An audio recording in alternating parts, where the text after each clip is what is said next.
This is the bit, Chris, where I wish we had some theme tune that could play in the background, you know, elevator music or something.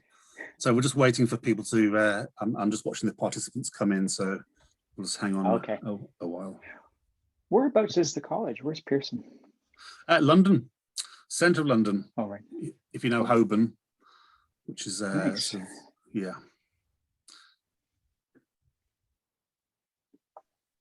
Very cool.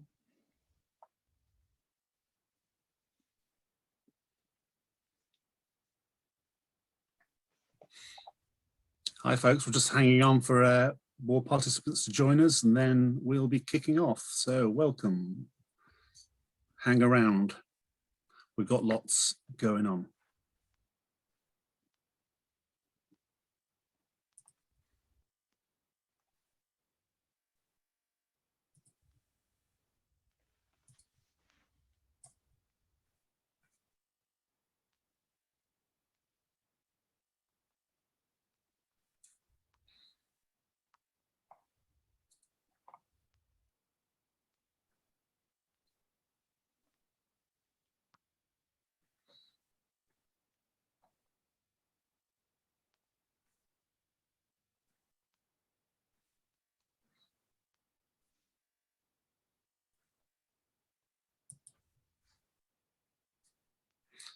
Okay, folks, welcome. My name's St. John Walker. I'm going to be the moderator here. Welcome to the VFX Festival Emerging Talent. This is an amazing collaboration we're doing with View Conference.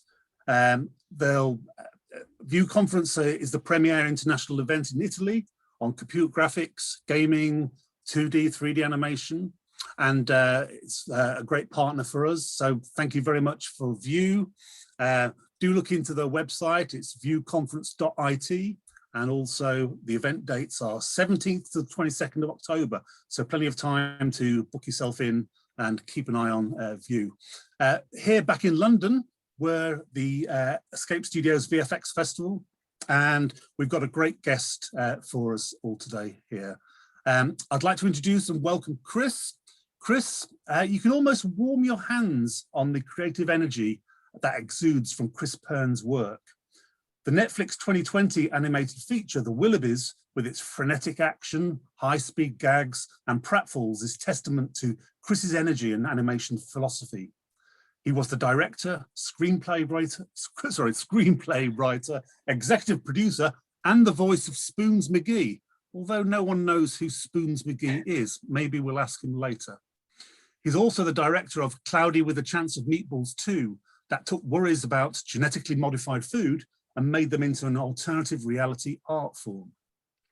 He was the storyboard artist on Aardman's The Pirates in an Adventure with Scientists from 2012, and Early Man 2018, described by director Nick Park as an underdog prehistoric sports movie. You know, a very heavy genre there. Kris was also storyboard artist on Surf's Up, Arthur Christmas, and storyboard consultant on the Shaun the Sheep movie. Today's session is split into two. Firstly, our esteemed guest will give us a small presentation, and then we'll launch into questions. So here he is. It gives View Conference and Escape Studios great pleasure to introduce Kris Pearn. Kris, take it away. Hi, thank you, Saint. Really nice to meet you, and thanks for the opportunity to chat today.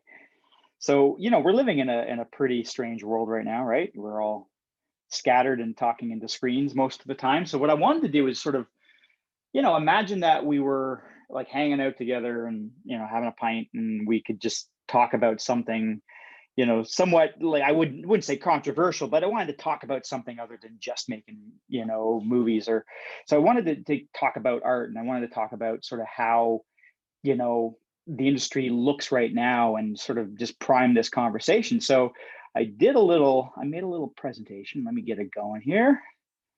I will pull it up. You see my screen? Yeah, okay. So hi, my name's Kris, and just caveat at the beginning, I'm not a historian or a scholar. I'm just a cartoonist, and I'm someone who really loves art. And, you know, last year, there's been a lot of change. You know, we had a little thing called the pandemic, and there's been, you know, turmoil and elections, and it's been crazy all over the world. But if you go back 100 years ago into our human experience, like we were also in flux. And, you know, if you think about it, there's something, I read this great book. It was talking about how like societies that were agricultural were, you know, becoming industrialized. And that was translating to everything in terms of how we lived and where we worked, and people were leaving the country and coming into the urban areas, and everything was changing, you know, from like the way we fought wars to how we handle our health. There was like a pandemic almost 100 years to the month, you know. And art kind of captured the metaphor of that change. And when you look back on that, I find it really interesting. I mean, like if you take like the pre-war period, like I was hugely influenced by Egon Schiele and Klimt, and like, you know, in a lot of ways, like what they were doing was very almost animation like they were kind of cartooning in a way, but there's something punk rock about it. They were reacting to the world in that kind of punk rock avant-garde way. And that total punk rock movement was spreading all over Europe. Now, I'm from the colonies, so, you know, a little tiny place called Canada.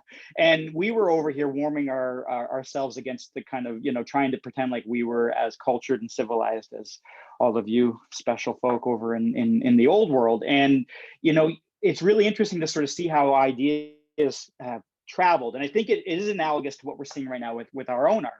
So wars don't only spread pandemics, ideas can be viral too. It was kind of an interesting time because in like the 1914, like photography was kind of still clunky. It was, you know, they had cameras, but like it was, you know, heavy equipment, you know, film wasn't easily accessible. And, you know, there was just not as many opportunities to kind of capture the world with that technology as you could just send an artist in, just a guy with an easel and a canvas. And so there was this interesting sort of movement where like all of the militaries, whether it was the Australian or the, you know, South African or the Canadians, like they would send artists with them to capture the event. And this kind of war art, if you've ever been to the British War Museum, it's fantastic. Like they have such great examples of this, and it's such an interesting way to look back at history. And what happened for us in Canada, there was a group of artists that eventually became what was called the Group of Seven, and they kind of not only brought back the you know, documenting the journalism of being over there, but they started to get infected by that European avant-garde thinking, and you started to see that punk rock show back up in what we were seeing here in North America. And so while we were like living in a world of like capturing the reality and the austerity of the wilderness, they started to do it with color and shape. And it's just this sort of interesting dynamic of like how art almost feels more real than what's real. This is a painting by Emily Carr on the right. And to me, like having, you know, spent time in Vancouver and walked through the woods and you know, on Vancouver Island, that feels more real to me than a photograph sometimes, because there's that, like what they were able to kind of like, they were drawing emotion, they were letting go of detail and finding emotion. And you saw that spreading all over, like, you know, Lauren Harris, who was painting in the Arctic, spent some time in the desert in you know, New Mexico, and he became really good friends with Georgia O'Keeffe. And you start to see that deconstruction move through, you know, the American Southwest. And you had Pollock, you know, completely deconstructing thing, and then that moved into the Reconstruction with Warhol and Lichtenstein, or wasn't, yeah, Roy, oh, I always get his name wrong. Anyways, you know, Back to the Future. Anyways, here we are 100 years into where we are now, and we're all kind of going through another change. It's not like agriculture to industrial. These computers showed up in the 1940s, kind of post-war, and now they're in our pockets and they're everywhere. And our art is reflecting that. And I'm sure a lot of us, you know, most of us probably don't end up going to galleries on a regular basis. We consume our art through the media, like, you know, through movies and television. And you know, I think this brings us back to what we want to talk about, which is cartoons. I grew up loving comics, like, so that was my gateway drug into animation. And, you know, in the 70s, like we had all sorts of like just, I think, you know, avant-garde stuff happening. I mean, Disney was pushing the envelope using like the Xerox technique, and you had, you know, certainly the Warner Brothers guys were like total punk rock in the animation world. And then, like, you know, from like Twice Upon a Time, the Yellow Submarine, like the world was like, it was strange and weird, and you had to find this stuff. That was the thing that was really cool. It wasn't like just there on the TV when you flipped it on, you would find it. You know, I remember seeing this when I was a kid. It just blew my mind. You know, it was like this weird music hobbit thing, and it was pretty special. But of course, coming towards the mid 80s, everything started to homogenize, and you started to see, this sort of like culture of influence really begin to kind of sink into the world. And with animation, I don't know if we made the transition super, quick. There was definitely like moments where it was like hard to tell sort of where the art was going. But there was still punk rocks. And I remember for me, one of the gateway drugs was certainly Secret of Nim. When I saw that movie, and it didn't take much. It was just the fact that there was like, lots of shiny things on swords and a little bit of blood. And I was like, my mind was blown. And then cut to 1988. And I remember, trying to find a VHS copy of Totoro. And, in like, this is a pre-internet world. Like, so this stuff was like, it was hard to find, but when you got it, you felt like something really special was landing in your brain. So, but what always happens to punk rock movements, of course, it goes mainstream. And like my impression of the history of what we all participate in is like this movie, Land Before Time, or An American Tail. This really changed everything. This is the first film where like a soundtrack was bigger than the film, and you start to see like this sort of like the kind of like the small film that Bluth and his guys made suddenly became like this huge blockbuster. And it had been a while since we had an animated blockbuster, but it spun out in that way. Like, it was on, video hits and, MTV, and like, it just sort of traveled everywhere. And so that sort of rebirth of animation, of course, became like this super rich sort of moment. This is when I was in college. I was in Sheridan College, and we were drawing on paper. And if you could hold a pencil, you could get a job in this world because they needed people. Like, the industry was exploding, but there was a sense that they all kind of looked the same. Like there was a way to make an animated feature. Now, while all this was going on, these things were showing up in people's houses. Okay, so going back to the Industrial Revolution, we weren't shoveling coal, we were shoveling pixels, and they were changing how we work. And of course, the future was coming for us cartoonists too. And you guys remember this movie, suddenly the pixels were ruling the world. Now, no judgment on Toy Story. This movie blew my mind when I saw it the first time, but it's a little ugly. Like, it's not, you kind of see there was like a step back in terms of how that like art was being applied. We had a bit of a video game sort of, technology level. And I think there was this sort of awkwardness with CG for a while where we were trying to figure it out, and we were getting good at doing real, but like that real translating into the fantastic, it was tricky. And I remember just like the genie was out of the bottle, it wasn't going back in. I was in I think I was in my mid 20s, early 30s, and I wanted to be punk rock, and the things I was attracted to, I was into like, Triples of Belleville. I was like obsessed with Nick Park and what they were doing at Aardman, and Selleck was challenging, animation with his efforts, from Nightmare Before Christmas to James the Giant Peach. And eventually, of course, the revolution comes for all of us, and I needed a job, so I ended up in the pixel world. All your morals go out the door when you need a paycheck. So, but it was kind of cool. So Sony was this weird place, because as much as I think, it was a big studio, it didn't feel like a big studio. And we also never really had a big hit. So every film kind of felt like something new was being challenged, didn't have a house style. So, and I noticed something was changing in the CG medium. And I remember when I was working on Surf's Up, Paul Hossein and Marcello Vignali were getting the computer to look like the paintings that they were making. And that was really cool. And you started to see, like with Gendy and Hotel T, he was creating, a pixelized world that felt like a classic cartoon in that real way. On Cloudy, we were trying to do the Muppets, and then things were getting weirder and weirder and weirder, and the weird stuff was getting through, and we were starting to find ways to kind of create very believable CG worlds that didn't feel like video games. And when I look at like the weird stuff that was going on through all of these films, a lot of those artists were like, they were developing a style and a voice that I think culminated in probably, I think, the most successful CG film in terms of like the ability to kind of capture, the total package of what that art could be, which was Spider-Verse. And, it's Justin Thompson from, Cloudy came right into that world working with those amazing people at ImageWorks. And they created something that felt real, like a movie, but it was art. And that cross-pollination of art and story, it's so dynamic. And if I think about the movies that have really moved me over the last, 5 to 10 years, like, I don't know if you can make these without the computer, but the computer is now serving the art, which is really cool. And we cut to now, it's like, 2020, the only thing redder than the carpets in Hollywood was the COVID map on the planet, and, ironically, I'm sitting at home on my couch in the golden age of animation. And like just last week, I was in this, I was doing a panel thing. And if I look around the other artists who are like now talking about their films, and this year is like, awards contention, look at the diversity, like look at the amount of just amazing stuff, from, a completely fully realized CG movie that has a new shape language, to like, a 2D story about, arguably about like, I think the environment and, figuring out how to not, give into your weaker prejudice, to an amazing film about a sheep getting abducted by aliens. And of course, like with Netflix, you've got, the world is now able to kind of see what's made. I mean, these are two of my favorite movies that in the animation world that have, kind of come through Netflix. And I don't know if I would have found them in the old days, but it would have been hard.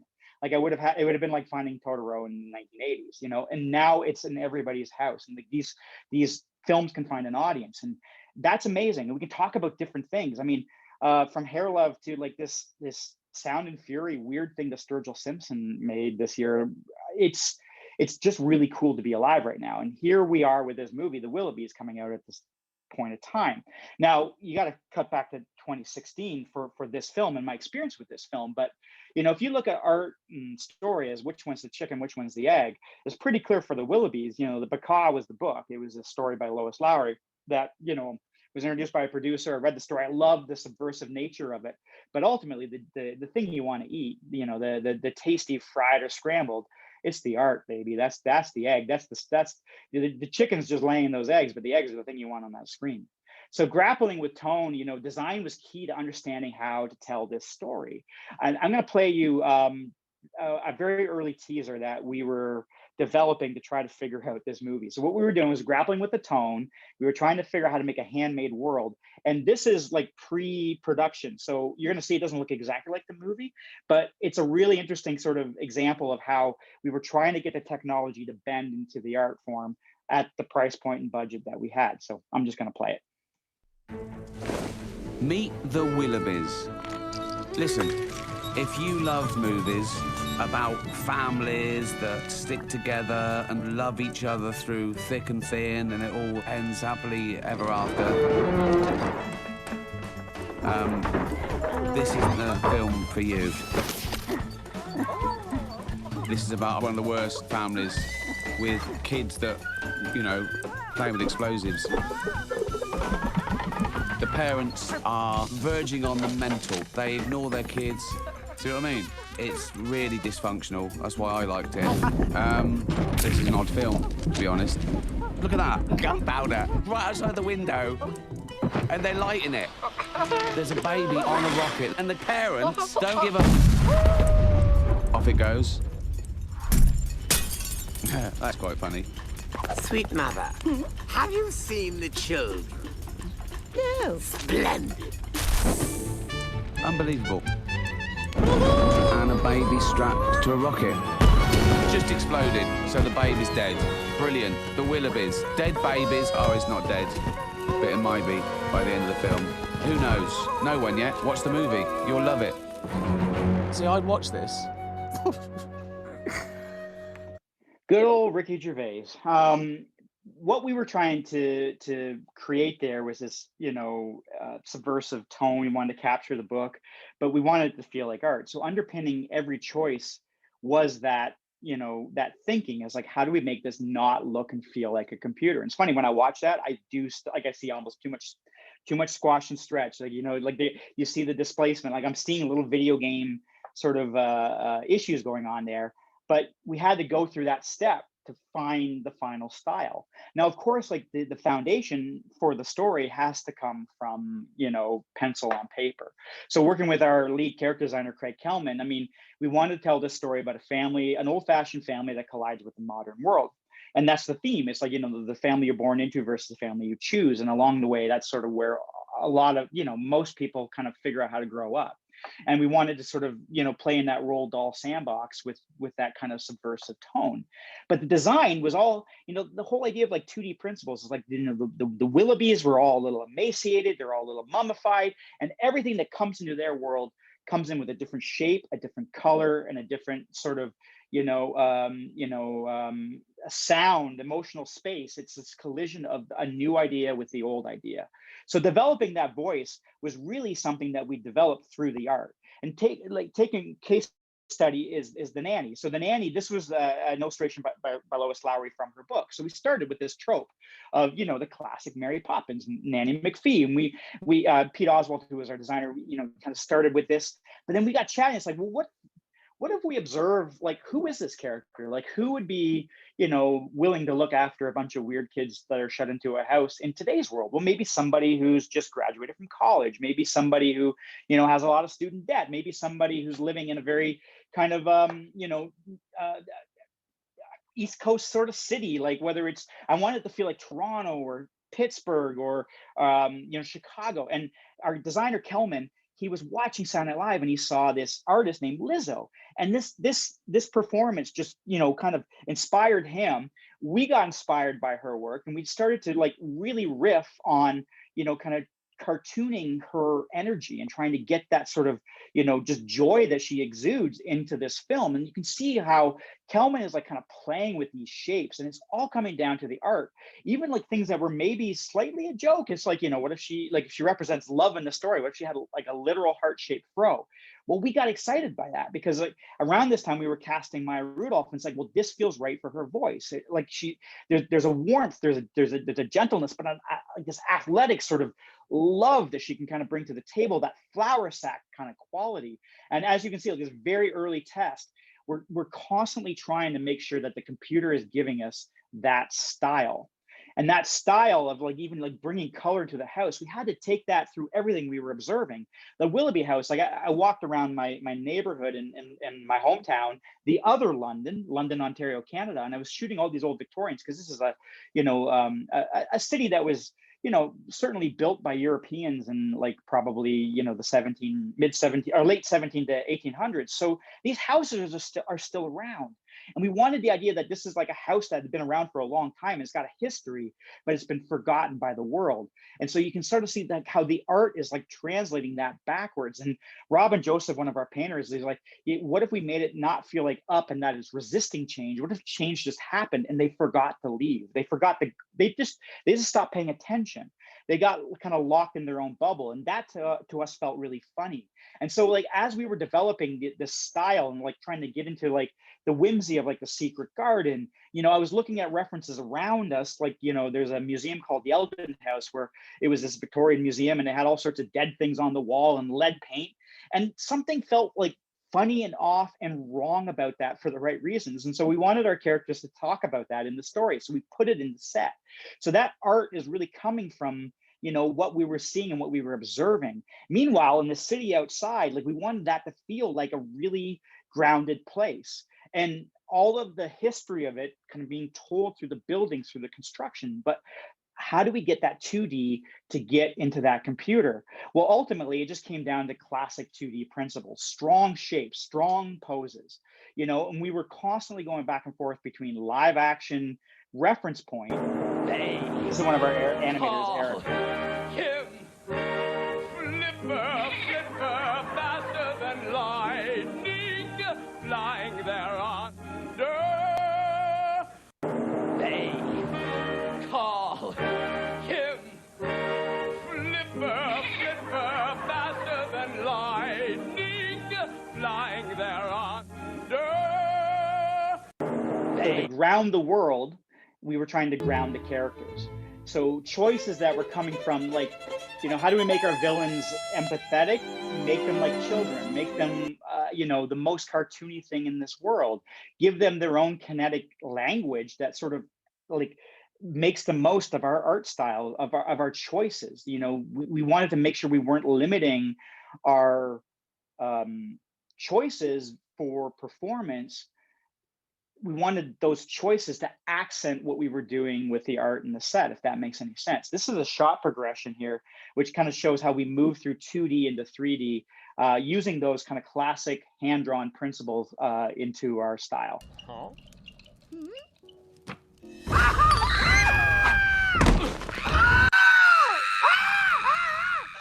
And as we went through blocking, you see the pose-to-pose animation is being maintained. through the splining. So our animators were literally pulling frames to make sure you saw the way those legs were moving. And then you see the final image here. As we light it, you still maintain the visual appeal and capture of all those poses.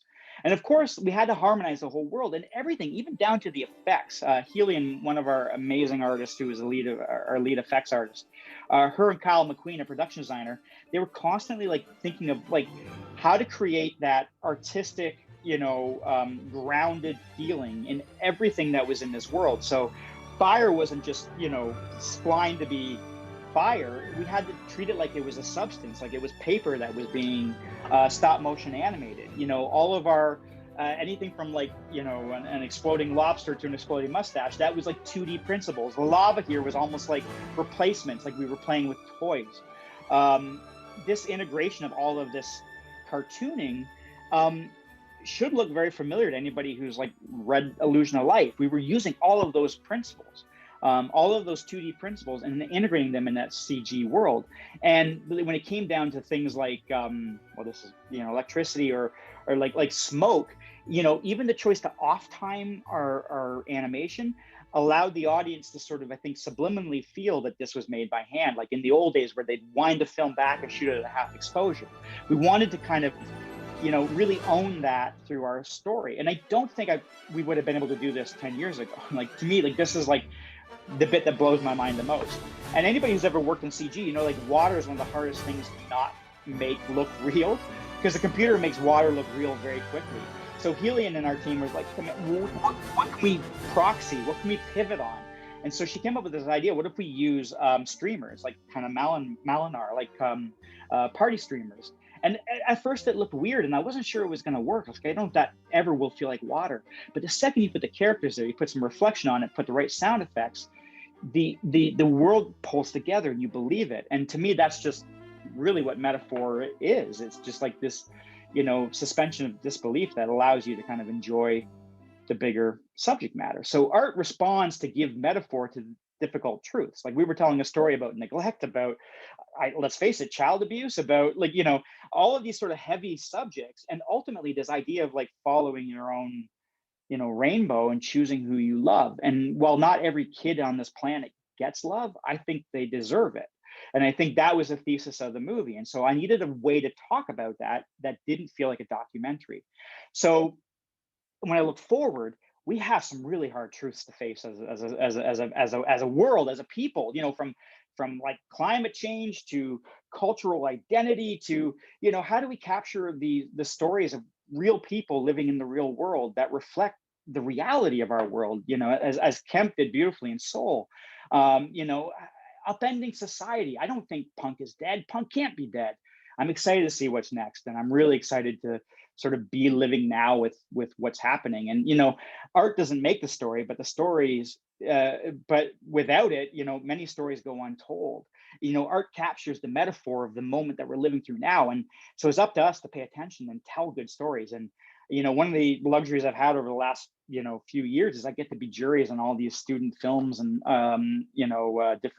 different organizations. And I see a lot of really cool stuff coming. And as the technology gets better, I just think our stories are going to keep improving. Anyways, that's my thesis. That's my spiel. Kris, that was amazing. Thank you. And so many questions from that. And I love the way you told that line of sight all the way from painting and sort of earlier art forms. And I wanted to ask you whether you saw animation as being kind of the taking on the mantle that painting used to have as being avant-garde or transgressive, or being able to sort of portray things that weren't, society didn't accept at first. Do you think animation's taken that role on now? I mean, I think it's participating with it. I don't know if it's like kind of willfully grab the wheel and shove the other guy out of the car, but I think, because I just think that's where the audience is. And I feel like, there's that experience that you have when you walk through an art gallery where you kind of, in a weird way, to sort of, I don't know, I find like for myself, it's like this osmosis, and I feel like I just sort of, kind of these ideas kind of leak in. And I think film is slightly different. It tends to drive with a bigger hammer because of the way that we consume it. But it, like, we're in a pandemic, and I have 4 TVs in my house, so I have an art gallery in every room, in terms of like I can turn one on and just go to a place. And I'm not saying that to say, look at me, I'm so lucky I have 4 TVs. It's just I love TV, so I can't be in a room, I can't cook without a TV. So for me, yes, I think it is that thing that probably generates most of where I get inspired, and I think it's just, yeah, I don't know. Does that answer your question? I think it does, and it also leads to another question about that conflict, which is there within your presentation as well, of like, the conflict between being a creative artist and having to work in the industry, and sort of sometimes the message that you want to give is mediated through something else and loses its potency. I mean, how much of a sort of constant is that in your life, that idea of being creative and wanting to burst out and do all this stuff, but having to also work on particular projects? Yeah, and I think it's really, it is a challenge of like the artist to sort of maintain that connection to the spark, and the reality is we're a lot of times we're selling cereal to children, and it's a business. The show business is not show friends, it's not show inspiration. It's like, so you have to kind of balance that. I will say, like, when I've done my rounds of like experience in the commercial industry, like sometimes that's weirdly the most dynamic place to be an artist, because you're working on so many different mediums and you're trying so many different things. It's like you could do a stop motion commercial on Monday, and then by Thursday you're working on a CG thing. Like, I think there is something really grounding. I think for me, if I can latch onto the art, I don't have to think as like, I don't feel like I'm selling out, because like I'm still working on my craft. However, like, as I've been fortunate enough to kind of climb the ladder and work on some interesting films, I remember when I was working with Miller and Lord on the first Cloudy, like that felt like a movie that we were trying to say something. It was a movie about consumption, and we were living in a different sort of world where it's like there was a Costco going up on every corner, and like, you had this obesity crisis going around the West, and we wanted to talk about that, but we didn't want to make a movie that was preachy. We didn't want to make, so like the art was the way to kind of wrap the thing you're trying to say into a nice little suppository that'll go into the audience. You know what I'm saying? So like, but I think that, the reality is it's a commercial medium, and the best experiences I've had have been working with, collaborating with amazing artists in that commercial medium. So I think when you look at sort of the changing tools, I wouldn't want to be anywhere else, because it's like I can have all these collisions with amazing people doing what I love to do and make a living. And so I think it's a good spot to be, if that makes sense. You're the first, and I think you're the first artist to mention putting suppositories into the audience. So that's. I'm not the first to think about it, though. And I think sort of, as you know, we've got lots of students on the line here. So I wanted to sort of like roll back the years, if you don't mind, and ask you about your, where you came from, because it's interesting, isn't it, that were you at school that creative maverick kid, or were you kind of troublesome? What kind of person were you, and do you think that caused you to sort of move into animation? Is there something about your nature when you were a kid that made you a sure cert to go into animation?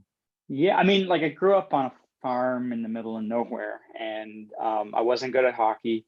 I lost, vision in one of my eyes when I was in grade 1. So I was terrible at anything that involved any kind of depth perception. So, most sports kind of went out the window. And, if you want to survive in the wilds of, rural Ontario, you kind of have to figure out a way to get on, as I think kids all over the world sort of, have to find their way. So very young, I became the art kid.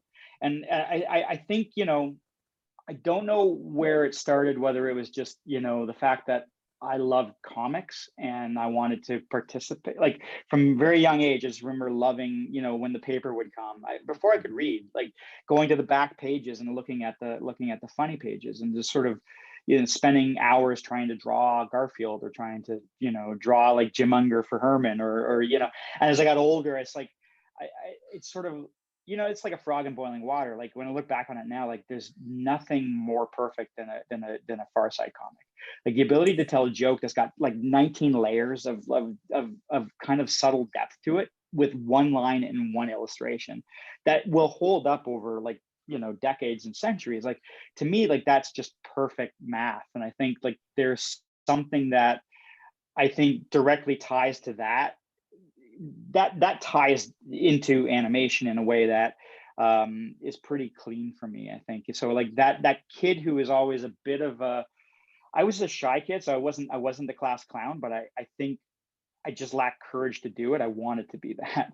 So comics were a good way to do that. You know, I mean, you could say something in a comic and walk away and let the hand grenade go off in the other room and not have to necessarily catch all the flack for it, which was, you know, kind of a nice thing for a shy kid who was trying to figure out how to have a voice, you know. So I think as that kind of translated into being an actor with a pencil, and how I got into the business, like I thought I was going to have to hang up the cleats and like kind of get a real job, and I was applying to be an architect because it was like close to drawing, and I had a guidance counselor say, "Have you ever heard of Sheridan College?" Like this was before the internet, so I didn't know about you know, peg bars or flipping pages or, you know, what an Oxbury camera was. Like, I just thought animation was like mushrooms in the woods. It just kind of happened. I didn't think that people actually made it. And there was a school an hour away that taught it.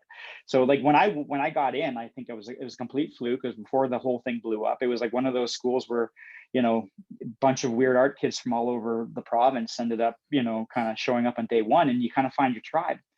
And that was the year the Lion King broke. And I remember like, it's one of those like lucky moments, like the right place, right time. Because by the time I graduated third year, there was just so much opportunity to go down to the States. And then in those big studios, that was where the mentorship really started. So I kind of feel like it's one of those forever, I'll be grateful for that kind of moment. Yeah. So, you know, Sheridan's prestigious, and what did you actually, what's the core things that you learned from that experience? You know, obviously there's skills, you know, animation skills, you mentioned peg bars, etc. But what sort of what core ideas did you come out of there with?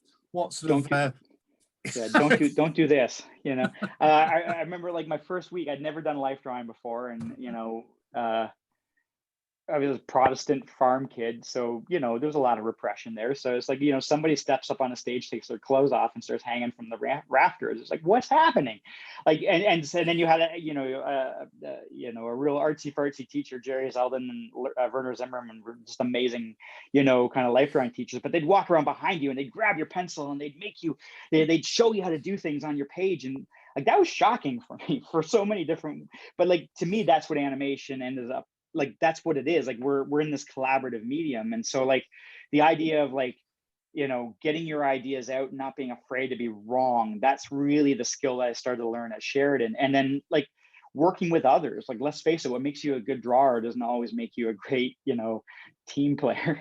So it's like you kind of have to learn how to be on a soccer team with a bunch of other artists, and I think, or football, as you say, or I mean, but like I think you know, those social skills, and I think the networking I got from school was super valuable. And then on the other side of that, it was like, you know, for the mandate of like having to draw every day. So it's like, as you were saying, like you were learning how to animate, we're learning how to use the tools of the time, but you know, life drawing every day was probably the biggest thing that changed my career, because it was just that pencil mileage. And I always tell young people, it's like, the technology is going to change, but you got to get those base skills, and anything that you can sort of invest in, whether it's learning about writing, whether it's like taking an acting class, spending, you know, as much time as you can living in a sketchbook. And you know, these aren't portfolio pieces. This is growth of life. And, you know, I think it's the thing I love about sketchbooks too, is like, if you spend all your time drawing, you won't have a life, so you don't have the stories to tell. But if you take a sketchbook out into the world and sit in a pub, you start to hear dialogue, and you talk to people, and people will talk to you, because if you're sitting there drawing, people will talk to you. And it's like a weird opening door to actually having a life, and at the same time, you're still working on your craft. So like, I don't know, finding those things for the young artist is as valuable as learning harmony or Maya or what have you. That makes sense. Right, and you sort of left Sheridan, it sounds like, into a kind of a world where there was lots of opportunities, because at that time animation for about 3 was years until Pixar made Toy Story, and then we were all out of work again. What was your first step then from leaving Sheridan? What was the big kind of thing that you went on to do in industry that sort of gave you a different kind of perspective? I mean, I was quite lucky because I mean, the scene in Toronto at the time was really driven by a lot of like kind of television animation, and you know there was like kind of pre-cable, so like we were doing a lot of work for the 4 big American networks, and then there was stuff that was like co-produced all over the world, and so between like years of college, I stopped doing farm work and pumping gas for a living, and I started working in the animation industry. And with the way that the Toronto scene was set up, like there was a lot of design stuff. And I remember my first show was called Primetime Bedtime Stories, which I don't think I ever even seen the finished product. I think it was for like a German broadcast network or something. But like immediately you were like learning how to draw again in the studio system with professionals who were not always like touchy feely, which was great. Like it is a bit like the Marine Corps. It's like a very nerdy Marine Corps. It's like we don't have to do push-ups and run, but you have to kind of figure out how to keep up. You have to kind of keep up with the industry, and if you're getting a paycheck, suddenly you were like it just changes how you work, and it changes how your brain focuses. And I kind of did that for the years I was at the college. And then when I graduated, there was this big studios were opening up. So Fox was open, and Don Bluth was making movies down there. And I went down tail end of Anastasia, and my job was putting drawings between other people's drawings. I was a rough in-betweener. And I always look at it like, it's like when you're a kid, you kind of learn how to draw, you teach yourself. And I went to Sheridan. It was like I kind of had to throw all of those tricks out, and then like it's like you're breaking new skin on your knuckles, and you have to soak it in salt water to get a hard hand, and it hurts. And then I got pretty good at drawing in the way that you were like an independent filmmaker. And then when I started in the industry, all over again, you have to break that, and you have to learn how to draw and think differently, because now you're on production. Now you're part of this big machine. And every step along the way, I was kind of like, I think, lucky enough to kind of have good mentors and good guides. But I kind of think that old system of the hand-drawn days, where it was a real kind of factory, there was something about it where like you start off as a ref in betweener, you work with the assistants, and they teach you how to do lip sync and overlap, and then you work with the animators, and if you're lucky, like they'll give you something, like maybe they'll let you kind of take a kick at a key, or like maybe they'll let you break something down a little bit more than what they would normally do, as they start to trust you. But they would teach you, and they would be hard on you, but they would teach you. And I think that industry was a really great place to start, until it all went away, and then you couldn't make a living drawing with a pencil, and you had to figure out how to use a mouse. But yeah, like I think that was a good lesson in terms of like nothing lasts forever in this business. Yeah, I mean, what you're talking about there is that kind of apprenticeship of being introduced to various new techniques by a master who sort of nurtures you over a period of time. That's maybe not so much around these days. I was going to ask you sort of. I know we've got very little time, so I'm going to be hopping around. I'll try and do shorter answers. I tend to ramble. No, not at all. Smack me on the nose. Please don't. Because, and we will try and make time for Q&A questions as well. So if people have questions, put them in the Q&A. I can see there's a couple there. But I want to ask you, were you driven? Did you have a career plan, or did you just move from project to project? What was it like in those days? Do you think one day I'm going to be a director, or what?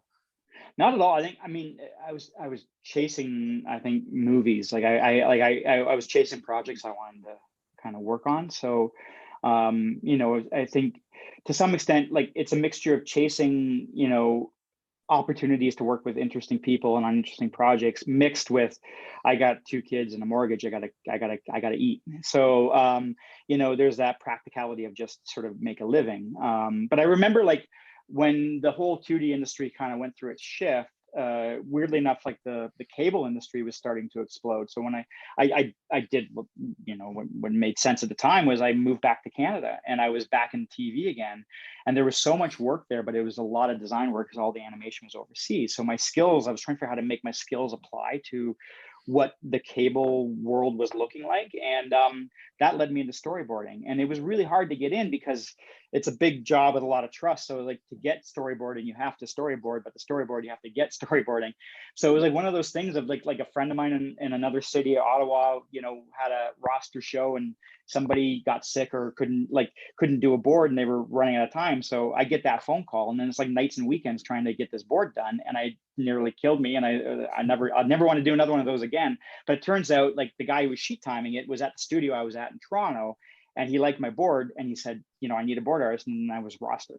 So it's like those little kind of pinballs are important in I think the career, and I think that's been sort of, I think, true for a lot of artists, and a lot of us have those stories. It's like one door opens, another one closes, and I think the key thing is just sort of being hungry.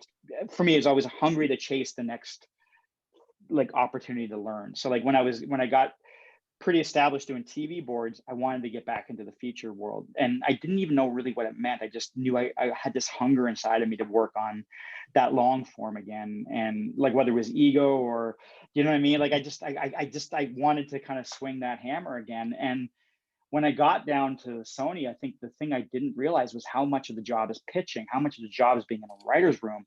And then working with like Kris and Phil in the first Cloudy, that just exploded my brain, because like I'd always been a drawer, but I never thought about like, you know, being in a room with a bunch of writers going, what if, like how fun that could, and frustrating, but fun that could be. And I think that's like where the idea of like, well, I can write, like I think those always kind of come from the opportunities. And you know, I think, for me, that was the pathway. It was a bit of a Forrest Gump trip.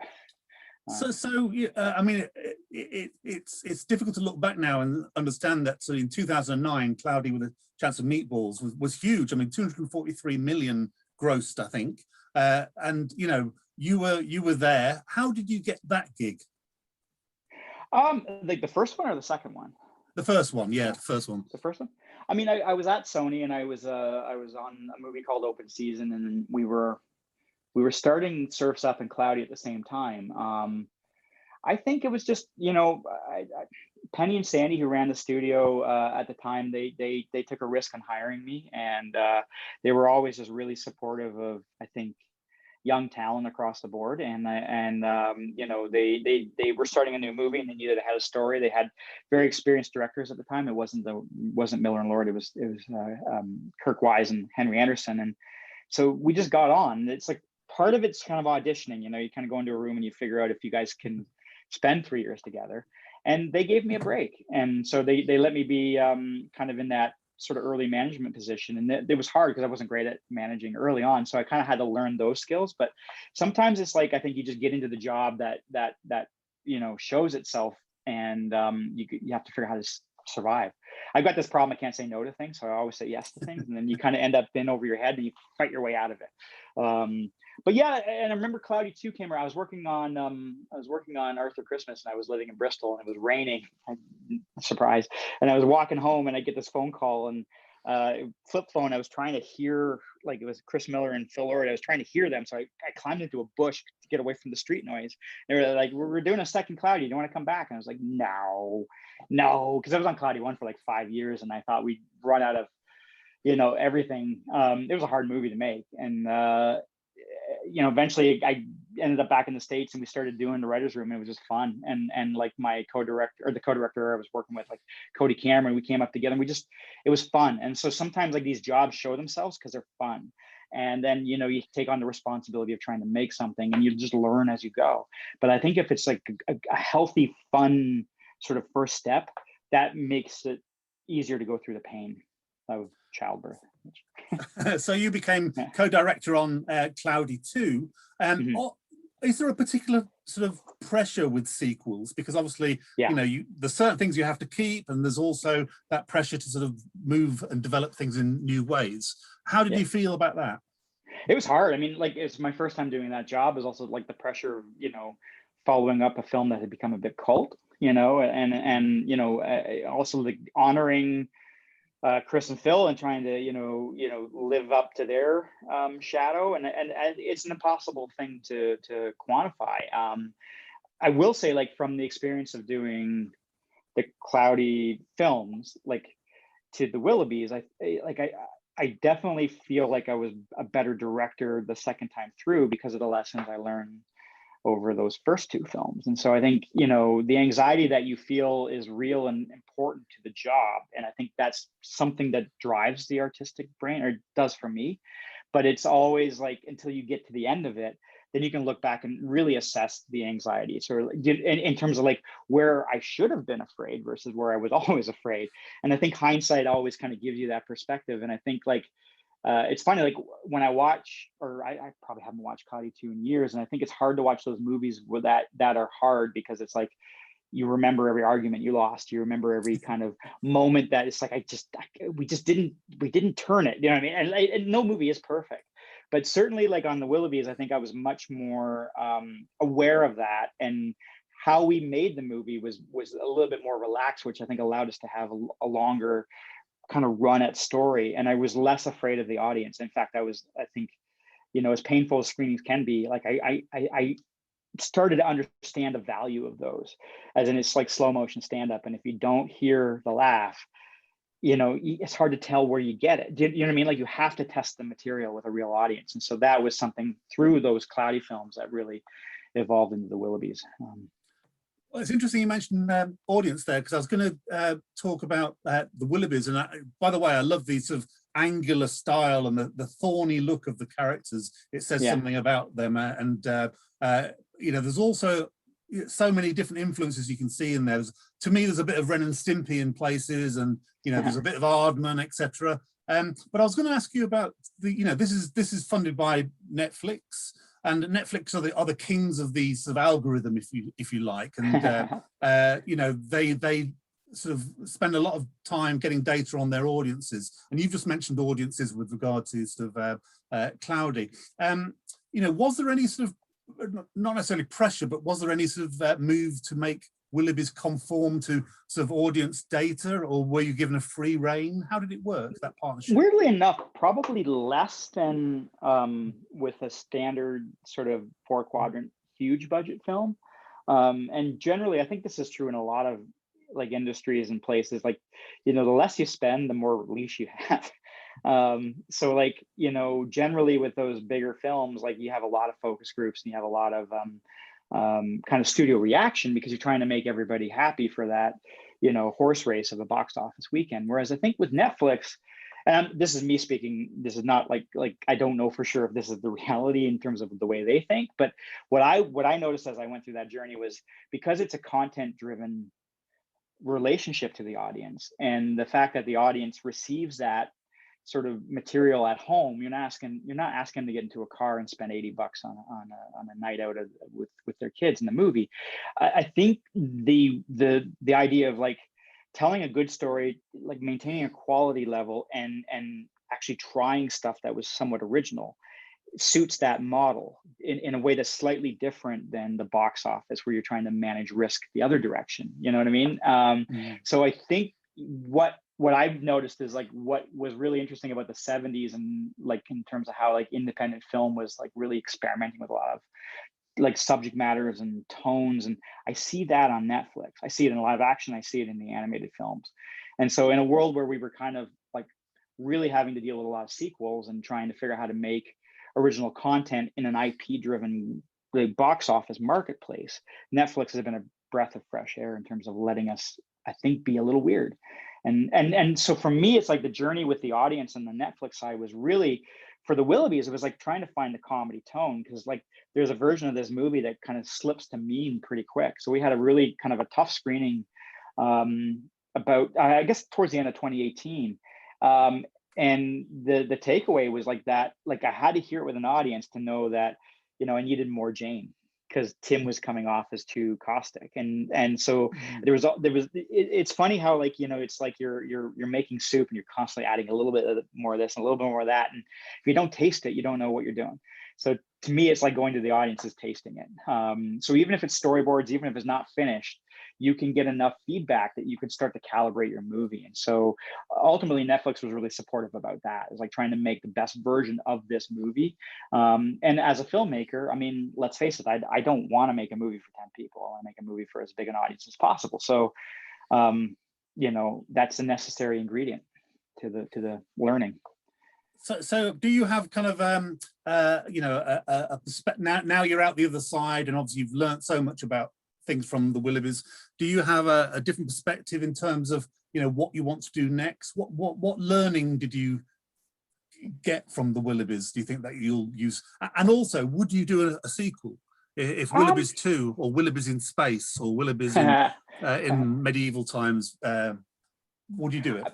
I mean, to answer the second question first, yes, actually, like I think with, like, it's a funny relationship with the characters. So like you know, regardless of whether, you know, people out there like the movie or didn't like the movie, I know for me this was a really personal film, you know, kind of this like love story to my own weird kids. And, you know, I was looking at the world that was throwing up walls, and, you know, we were trying to tell a story about breaking them down. And I think, you know, so like, and the intimacy with the crew was like intense on this film because it was an independent film. And, you know, so like I would do that again in a heartbeat, and I would do that with those characters again in a heartbeat.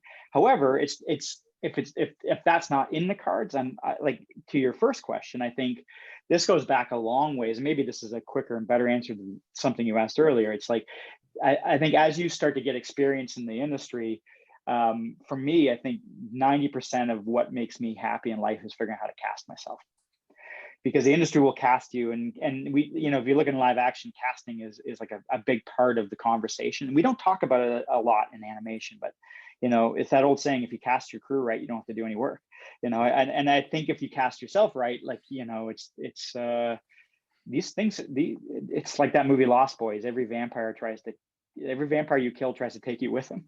Every movie you make tries to kill you a little bit. So like, if you don't love it, you know, and I mean love it in the way of, I'm not hippy dippy, like I'm waiting for inspiration. I mean, there's something at the core of this movie that will matter on the dark, long night of the soul, you know, 2.5, 3 years from now, where you're wrong, you're running out of money, and there's the deadline can't change. You know what I mean? So it's like, how do I live in that space? And I think if you love it a bit, then it's okay to be wrong. It's okay to be running out of money, because you'll find a way. And the deadline is good because it means you're going to get an audience. So like, there's a way to kind of but if you don't love the project, walk away with one of those things. You know what I mean? Yeah, indeed. So we're running out of time, so I'm going to go to the Q&As, and there's a question here from Joseph about technology and new technology. You know, have you used Unreal in any of your shows, and are you curious? I haven't yet, but my mind's blown by it. And actually, I should have gotten into that with the presentation. I mean, like, I look at like Unreal as a tool to collapse the back half of a pipeline and to kind of get this sort of digital camera into the thinking earlier. It's pretty cool. I think like any tool, like, and I think this goes to the headline. I think you gotta know how to own it. Like, if you let the tool own you, you end up with a cold movie, I think. So that will be the thing that remains to be seen. But as I said earlier, like, the less money you spend on the movie, the more leash you have. I'm really curious if you can make a movie, like we made the Willoughbys for a price point that I couldn't have hit, you know, 5-10 years ago. So to me, Unreal is like this tool that just kind of takes the price point and drives it down and gives you more opportunity to kind of be creative. So I'm excited about that. Yeah. Great. And I was going back to your presentation. There's a question from Joanna here about I guess you'd say the global animation industry. Yeah. You know, you pointed out about that kind of massive mushrooming of animation in Canada, and you pointed to, you know, animation in various other global sort of hotspots. You know, where do you see the global hotspots of animation at the moment? And Johanna's talking about Latin America particularly, but yeah. Where do you sort of like see animation really mushrooming at the moment? I mean, there's two sides to that. There's the creative side, and then there's the production side. So if I'm putting on a production hat, like you're still looking at, weirdly enough, Canada. Like, you know, there's more opportunities in Vancouver and Montreal than I could have ever imagined when I came into the industry, you know, 25 years ago. And then you're seeing, you know, certainly, like, I don't know what's happening in Spain, but the artists are incredible. And, you know, I mean, the artists in France have been incredible for decades. And so those are still kind of really rich hotspots, that European sort of, you know, production hub. But as far as like interesting stories, like, I'm not an expert on this. I you know, doing junket, you get to travel around and see interesting, you know, just different markets. And like, I'm very excited about Mexico. I'm very excited about Chile. I'm very excited about Argentina. And that excitement comes from having the opportunity to go down there and meet artists at those studios and making friends and making connections there, and just seeing how much they remind me of what it was like coming up in Canada, like in terms of like, you know, telling stories using whatever tools you got to make a living, you know, whether it's, you know, you're working in TV, you're working in features, you're working, and I think, you know, certainly, you know, Japan is still like an interesting place of having a voice, and like that voice is still really very rich, but like India is doing some amazing things. And for a long time, it was like, you know, the place where a lot of animation was done for Western audiences, but those artists are now trained and they're talented and they're telling their own stories. And I think that's what's really interesting, is when you start to see that happening in a marketplace. And you know, again, only I'm not an expert, but like being on the Netflix kind of roster and like meeting artists from South Africa and stuff, there's some really cool things happening in different like kind of places around the world, because of what Netflix is doing and because they're working with local artists in local places. So I don't know if there's any one place that necessarily feels like a future hotspot, except for the whole world kind of feels like it's, the potential is anywhere where there's a talent pool and a group of artists. And, you know, I don't know. I think it's always going to be like probably larger cities where you have a collection of, you know, artists, but like I think you know, you look at Santiago and Buenos Aires, and you know, you've got an industry there that's probably, you know, what, 30, 40 years old, and they're and you know, they're now doing different things because the artists are telling their own stories and the tools are there. So I think that's really cool. Great, thanks. We're over time, but I'm going to sneak in two last questions. The gremlins at Escape Studios and View have got my chair wired up. It's an electric chair, and they're gradually turning up the voltage. So I'm going to ask you to be sort of quite specific and quick here. Yeah. So the first question is, what advice would you give to your younger self or to students at the moment? What's the main tips, the main takeaway that you'd give them? Learn your craft, and don't be afraid to have a bit of a life while you're doing it. Like, get out. Yeah. Don't be so afraid of what the industry is telling you. Just love what you love, and just pursue it and live a life, because that's where the stories are. Yeah. Great, thanks. And the last question is going to be a real downer now. It's this might be because of just reading things on the internet, but is it true you live on or near a donkey farm? I have a donkey farm. I have 2 donkeys, and like we have geese and chicken, but because you put one donkey on a farm, it suddenly becomes a donkey farm. So yeah, technically, but I'm not making any living on a donkey farm because the donkeys don't do anything. They're like giant dogs. They just kind of hang out. But yeah. Okay. Now my second follow-up question is, can we see one outside your window? But clearly probably not. It's all blown out, I would think. You know. But well, if we had prepped it, I could have set up in the barn. We could have done the whole thing there. Sorry. Kris, just to say thank you very much. We've run out of time. We could have gone on all night. We didn't cover so much of your illustrious career, but you gave so much, and your presentation, you know, put everything into an amazing sort of context. So thank you very much for your generosity. Everybody else, folks, do look at the View Conference October. Look at viewconference.it, and do follow us as the VFX Festival. VFX Edu is the next section of our festival I think it's on the 16th of 16th to the 18th of March. So do sign up for that. So from Kris Pearn, the punk rocker animator, and myself, thank you very much, folks, for coming. Bye-bye. Thank you. Thanks, Saint.